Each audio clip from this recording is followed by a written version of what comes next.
தேசிய பேரிடர் மீட்புப் படை அரக்கோணம் செய்தி.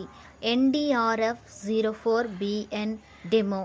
பேரிடர் காலங்களில் கட்டிட இடிபாடுகளில் சிக்கிய நபர்களை எவ்வாறு மீட்பது மற்றும் முதலுதவி சிகிச்சை அளிப்பது போன்ற செயல்முறை விளக்கம். ராணிப்பேட்டை மாவட்டம் தக்கோலம் பகுதியில் செயல்படும் துணை இராணுவம் எனப்படும் CISF மத்திய தொழிற்பாதுகாப்பு படையின் பயிற்சி மையம் செயல்படுகிறது. இங்கு 1000க்கும் மேற்பட்ட வீரர்கள் பயிற்சி பெற்று வருகின்றனர். இந்த வளாகத்தில் இன்று பேரிடர் மீட்பு ஒத்திகை செய்து காண்பித்தனர். இதில் தமிழ்நாடு தீயணைப்பு துறை வீரர்கள் மற்றும் மத்திய தொழில் பாதுகாப்பு படையின் அதிகாரிகள் மற்றும் வீரர்கள் கலந்து கொண்டனர்.